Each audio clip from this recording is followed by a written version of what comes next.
Voilà, on est rentré à l'intérieur et puis on va aller de ce côté qui est l'auto vélo et compagnie. Et allez, on va découvrir. Donc là, une petite allée centrale sympathique avec les mobilités de l'ancien temps. Et puis on progresse petit à petit.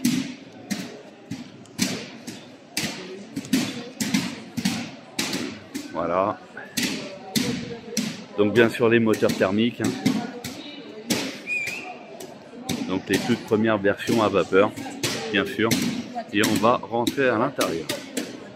Un autre stand ici, donc Renault. Donc là on commence à connaître la Mégane, le nouveau Scénic qui est ici. On va vous le présenter. Donc voilà comment il se présente.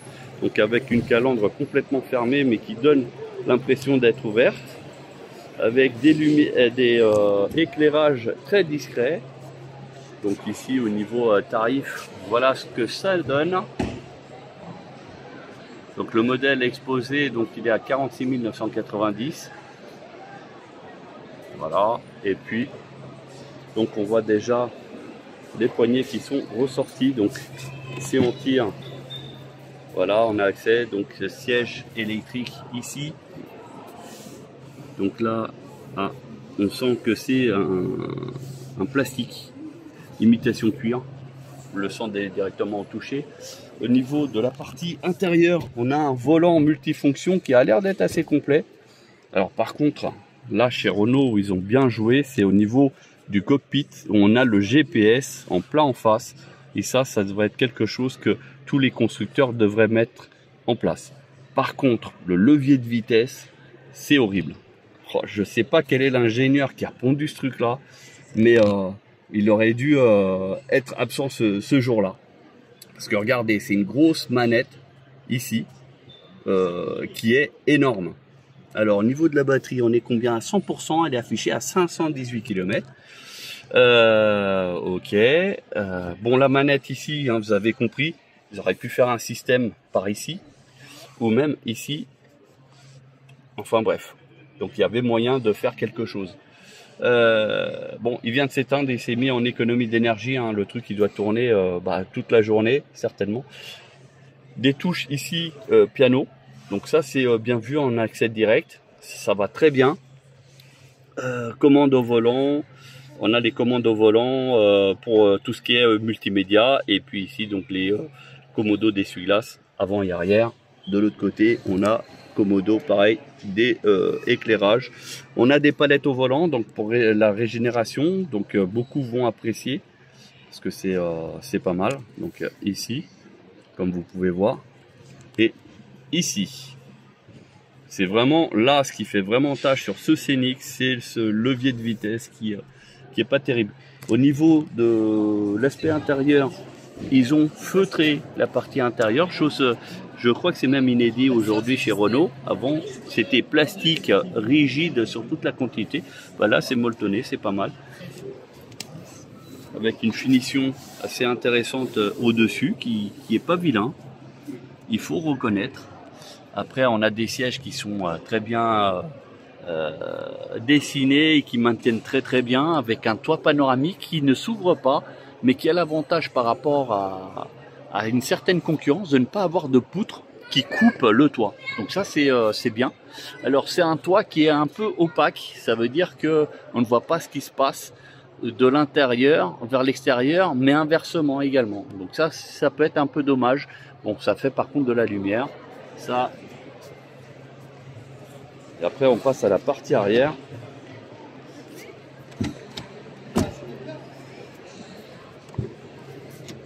Alors, au niveau de la partie arrière, donc on voit déjà qu'il y a la trappe à ski ou pas.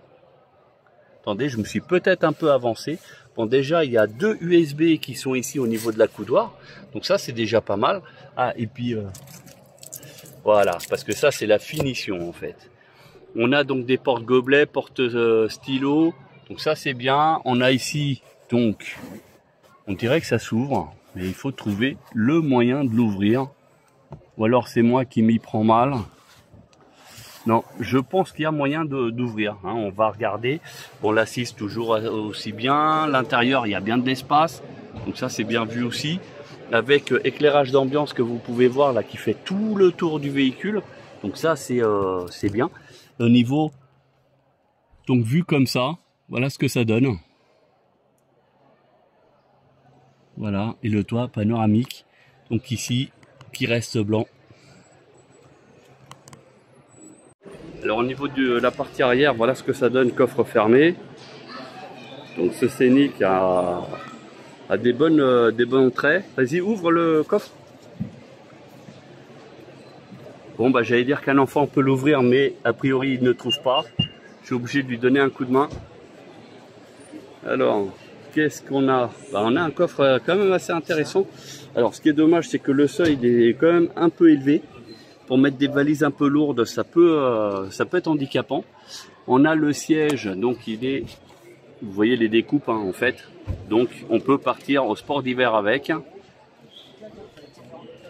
Donc j'ai cru que c'était un caisson de basse, mais non, tout simplement des aérations comme vous pouvez voir à travers les petits trous. Voilà. Donc il est profond, mais il est haut. Bien sûr, il y a de la hauteur. Voilà, donc ici c'est assez intéressant. Ouais, comme je fais que je puisse pas porter. Ah oui. Ah oui, faut que tu portes. Je peux pas. On garde toujours les coffres avant d'acheter une voiture. Donc il est à fermeture automatique. On appuie sur le bouton, on remarque ici la caméra. Donc il vient se mettre au niveau de la plaque arrière. Voilà, donc c'était le Renault Scénic 100% électrique. Bon bah c'était le salon de l'électromobilité. Donc comme vous pouvez voir, il y a pas mal de véhicules, beaucoup de monde qui sont venus. Et on va vous faire donc la prochain rendez-vous, ça sera l'électromobilité. Donc Remove, normalement fin mai, dernier week-end de mai, pour ceux qui sont intéressés.